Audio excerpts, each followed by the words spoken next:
How Creative Commons licenses can interact with commerce. Creative Commons licenses give authors and creators a simple way to mark their creative work with the freedoms they intend it to carry. Many people have asked us how CC licenses might interact with other arrangements the creator might want to make, for example, a deal with a commercial publisher or a commercial distributor. Would a CC license conflict with these other deals? Are they inconsistent? The short answer is no. As long as the other deal is not exclusive, a CC license cannot conflict with another agreement. This short video will explain why. CC licenses are copyright licenses. They license to others the right to use in specified ways some piece of copyrighted work. But to see how they function, let's begin with just a copyright. What does a copyright mean? How does it work? A copyright gives the author a bunch of exclusive rights. So, if you want to copy or distribute a piece of creative work that someone else owns the copyright to, you need permission from the copyright owner. Likewise, if you want to publicly perform a copyrighted work, you need permission from the copyright owner. Or if you want to display a copyrighted work, or make a derivative work based upon a copyrighted work, or digitally publicly perform a copyrighted work, like say in a podcast, you need permission from the copyright owner. All of these rights are reserved to the copyright owner by default, thus the infamous "all rights reserved" slogan. Now let's add another icon that strictly speaking is not an exclusive right of copyright, but which will be useful when we compare the default of copyright to a CC license. This is the right to make commercial use of a copyrighted work. So again, here are all the rules. You can't do any of these things with a copyrighted work, especially for a commercial purpose, without permission from the copyright owner, unless your particular use is deemed to be a fair use. So picture copyright as a broken record. Don't do this, or this, or this, or this, or this, or this, unless you get permission first, or unless your lawyer can convince a judge your use would be a fair use. Okay, so now that you have a basic idea about copyright, let's return to the question at hand. How does a CC license interact with other deals? Let's ask that question first about copyright itself. How does copyright interact with other deals? For example, let's say you made a great new video. Automatically, that video is copyrighted. That means, automatically, you have all the exclusive rights copyright grants you. The law has given you these powers simply because you created something new. Now imagine you enter into a deal with a company. Let's call it Vever.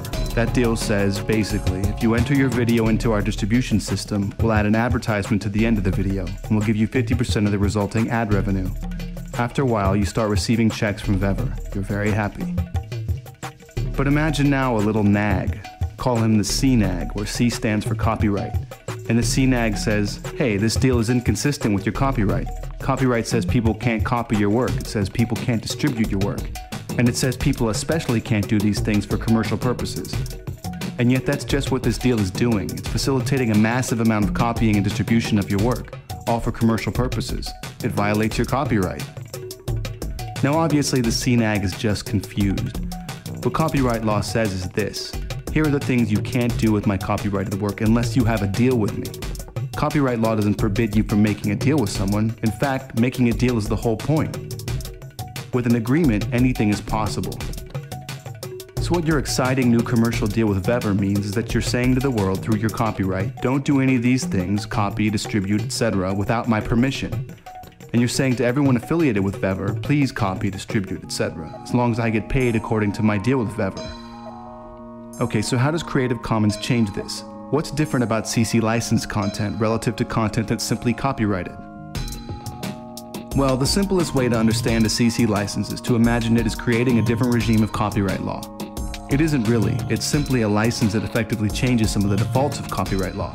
But to make it simple, just imagine that a CC license changes copyright law for your particular work. So, for example, if this is again the string of icons that represents copyright law, then here's how that string gets modified by one of our 6 core licenses, our Attribution Non-Commercial No Derivs license. This CC license gives the world the freedom to do certain things with a creative work without the need to ask the copyright owner first. A CC license doesn't change fair use. But in addition to that freedom, this license gives everyone in the world the freedom to copy, distribute, publicly perform, display, and digitally publicly perform the work, as long as these things aren't being done for commercial purposes. The one obligation the CC license imposes that copyright alone does not is the obligation to give attribution. If you use a CC licensed work, you must give credit to its author. So imagine again that you've created this great new video, and imagine that you've discovered this company, Vever, who has come up with a very cool way for you to earn money by distributing your video in their system. So you upload your video to Vever under the CC Attribution Non-Commercial No Derivs license. Vever places an ad at the end of your video, and when it's played, you get paid. You then post the video in as many places as you can think of, and soon millions of people are watching your video, and you're making a bunch of cash. When along comes the CNAG with the very same complaint. Hey, the CNAG says, wait a minute. This CC license may say it's okay to copy and distribute, etc., but it explicitly says you can't do these things for commercial purposes. The Vever agreement is plainly a commercial agreement. It pays distributors for the use of your CC license work, so it obviously conflicts with the CC license. But again, the CNAG has just missed the point. The CC license, like copyright law, sets the defaults for anyone in the world. It says, unless you have a different agreement with me, these are the things you can and can't do. And the agreement with Vever is a different agreement. Nothing in the CC license bans you from making this agreement. Indeed, the CC license is non-exclusive. And non-exclusive means you, as the copyright owner, are free to make whatever deals you want with others. The CC license simply sets the default terms for people with whom you don't have an agreement. So, say you're surfing the web and you find a cool video with a CC license that says you're free to copy and distribute the video as long as you don't do it for commercial purposes. So you download the video and post it on your blog. That's totally fine, it's just the kind of thing the CC license gives you the right to do. But then imagine that you sign up with Vever to share the CC license videos in their system. Now you've got even more rights. Because you've entered into an agreement with Vever and hence, indirectly, with the various videos' copyright owners that says that if you distribute Veverized videos on your blog, Vever will pay you. That's of course a commercial use of the videos, but it's authorized, not by the CC license, but by the agreement with Vever. And again, nothing in the CC license would block you from entering into such an agreement with Vever, at least as long as the agreement with Vever was non-exclusive. Okay, so here's what we've learned so far. Both a copyright and a CC license set the default terms for a piece of creative work. These terms govern people who don't have any other agreements with the copyright owner. And both a copyright and a CC license permit the creator to enter into different deals with people. So, a non-commercial license says anyone in the world can use this for non-commercial purposes without having to come to me for permission. But if you want to make a commercial use of this, give me a call and we'll make a deal. And so, if you distribute your video under a non-commercial license and MTV sees it and loves it, they can call you and say, hey, we want to run your cool video, how much? And so, with both ordinary copyright and content license under a CC license, the author is free to enter into other deals. A deal applies to whoever signs into it. The CC license and copyright set the defaults for everyone else in the world. The one important difference, however, between copyright and a CC license is that there is one type of agreement you can enter into with a CC license that you can enter into with ordinary copyright, and that's an exclusive license. With video governed simply by ordinary copyright, you're free to enter into an exclusive deal, but with a video governed by a CC license, you're not. So enter the Hollywood lawyer type puffing his cigar. Ha, see, I told you the CC license was bad for you.